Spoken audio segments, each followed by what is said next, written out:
Hello, everyone. I know that as we continue to make more geometry, things are going to get more and more challenging. So I thought I'd show you how to do number one from the orthographic projection unit, the saddle bracket. So I want to just show you how I go ahead and make a lot of construction lines.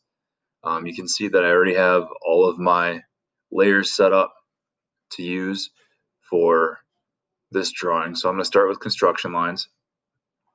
And I'm going to start just by creating what's going to be the bottom left corner of my drawing, and I'm going to use the construction line, and I'm also going to make sure that the snaps are turned on, and this part is going to have everything in increments of 1/4 of an inch. So I'm going to set my snap to 0.25. So that'll get me to everywhere I need to go for this drawing. So I'm just going to start at 0, 0, and there's going to be my bottom left corner. And from there, I'm just going to use the offset tool to lay out where my views are going to be. So I'm going to offset 2.5, I'm sorry, 1.75 from the bottom up for my front view.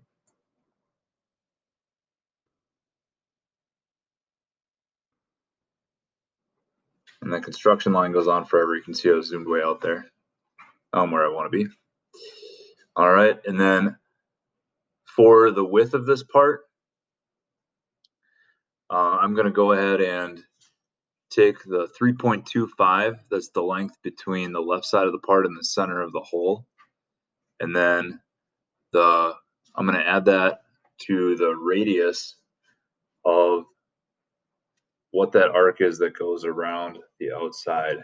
So I'm going to take half of 2.5, and that's 1.25 plus 3.25.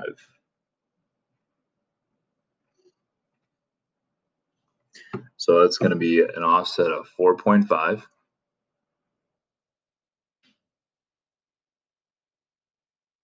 In this direction.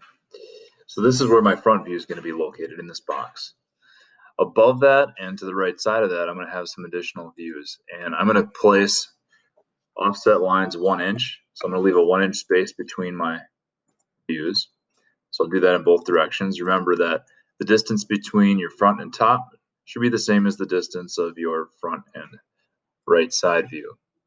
And then I'm going to do one more thing to outline these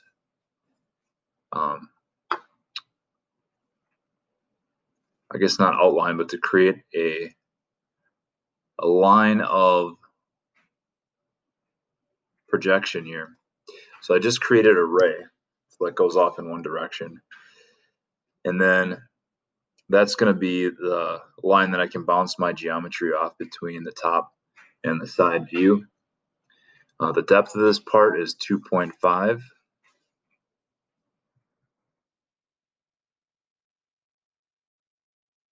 So that's going to go there and there. All right. So now my views are set up. Front, top, right. And then from there, I can start drawing in my geometry using my object lines. All right, so now I switch my layer to object lines, and then I can draw in my geometry. So I'm going to go ahead and create a line, and I might not have to type in dimensions for everything because I'm going to be using my construction lines. So here to here, then I can go up 0.5. I have my snaps on, so I don't even have to type anything in because it's snapping to the right locations. I'm just going to hit escape and come back to the other corner. The less I have to type in dimensions, the faster I'm going to be able to draw this. So you can see I'm just using snaps to go right around this part. So across the top of this, it's 0.5, and then you can see it's going to come down 1 from there. So if your snaps are set up and you have even increments, you can tell that it's really not going to take you that long to make some of these drawings.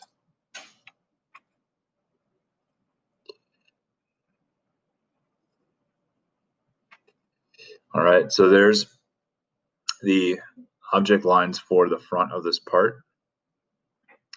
And then after that, we can go ahead and create object lines for the top. Typically, I go around and create all the object lines, and I'll hit the hidden lines and center lines afterwards. So I'll go up to the top, create some more lines.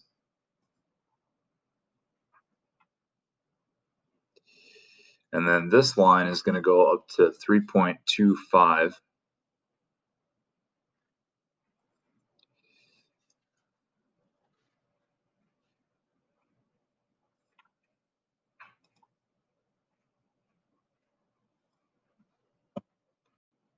And the next thing that you're going to need to do is create an arc.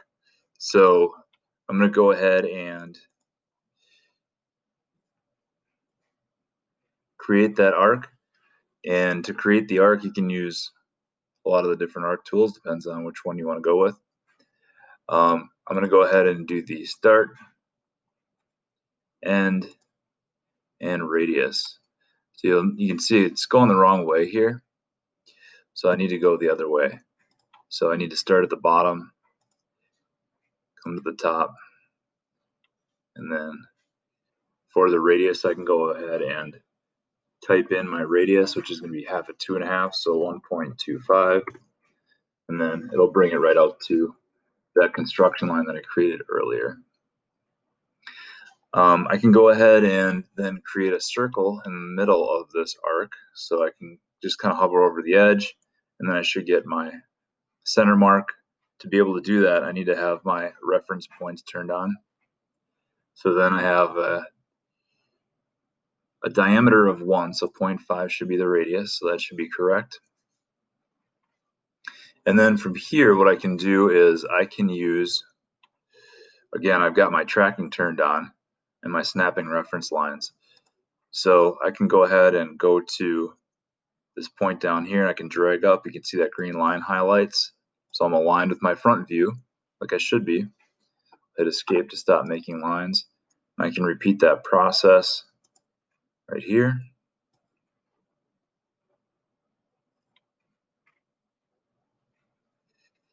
And one more there. From here,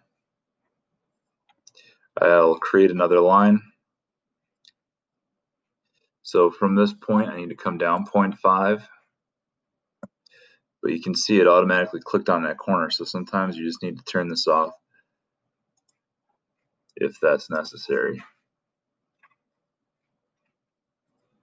I'm going to go a line across there. Another line across here. Again, snaps are saving me a ton of time here. And then I can trim these lines.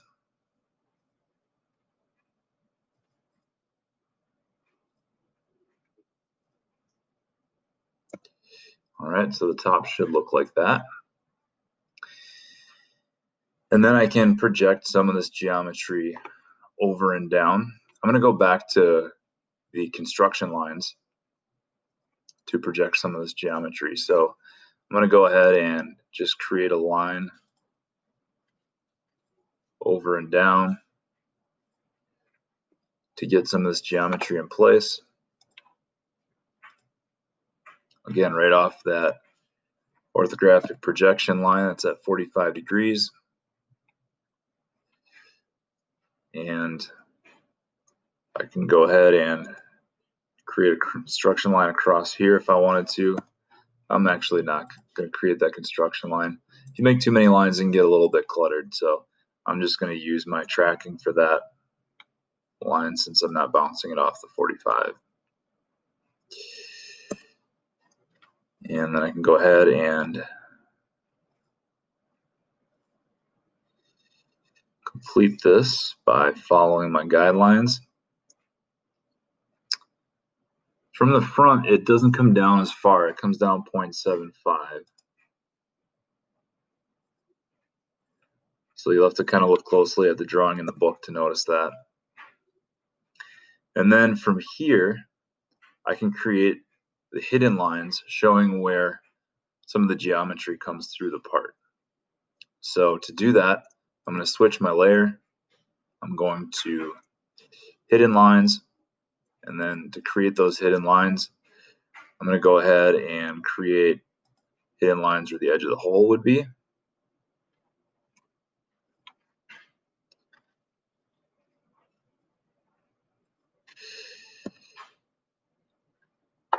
And I'm going to have a hidden line where this surface comes across. And also a hidden line where this surface comes across on the right side view. And I'll have to trim this one.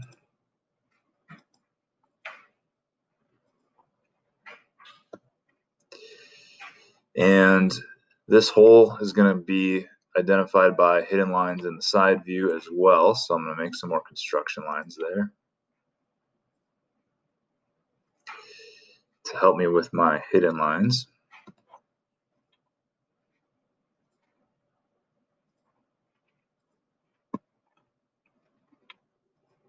All right, so I can make those hidden lines right over the top of the construction lines.